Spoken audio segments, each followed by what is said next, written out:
नमस्ते। जय गुरुदेव। देखिए अभी सीज़न चेंज हो रहा है ना, तो सब लोगों को थोड़ा थोड़ा कॉफ कोल्ड ये तो सब कुछ होता है। तो इसको कैसे हम लोग के ना कॉफ को कैसे मतलब कि इसको ना हो, इसको कैसे। कॉफ एक्चुअली अच्छा है लेकिन ज़रूरत से ज़्यादा होने से तो प्रॉब्लम है ना कोई भी चीज़। तो इसको कैसे हमारे जो फॉस्फोरस लेवल को कैसे बढ़ाएंगे, इसको हम लोग देखेंगे आज। तो हम लोग डेली क्या करेंगे ना, थोड़ा थोड़ा आप जैसे रात को सोने के टाइम या एनी टाइम भी आप थोड़ा 1 स्पून 5 ml करीब गुड़ लीजिए।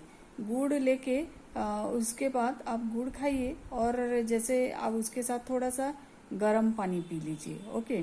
तो फिर आप ऐसे करके रात को खास करके जैसे सोते टाइम भी खाएं, इसको ले सकते हैं। और जैसे आप लंच के टाइम आफ्टर लंच भी ले सकते हैं और थोड़ा सा भी सौंफ भी चबा लीजिए इसके साथ।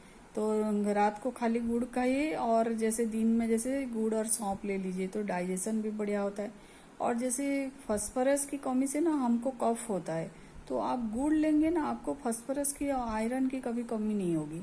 तो आपको जो अगर रेगुलर कफ होता है, बच्चे लोगों को भी रेगुलर कफ होता है, इसको थोड़ा थोड़ा दीजिएगा।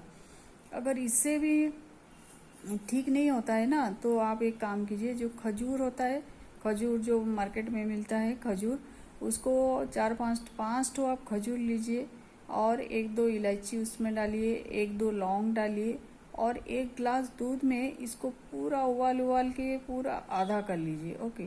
और उसको रात को सोते टाइम इसको पी लीजिए और पूरा ढक के सो जाइए। आप मॉर्निंग में जैसे देखेंगे ना, आपका पूरा बॉडी का पेन और पूरा कफ कोल्ड जो भी था ना, पूरा सब कुछ गायब हो जाएगा। तो ये जो हमारे किचन में ही ये सारा सामान रहता है और हम लोग दवाई के ऊपर बहुत ज़्यादा डिपेंड करते हैं।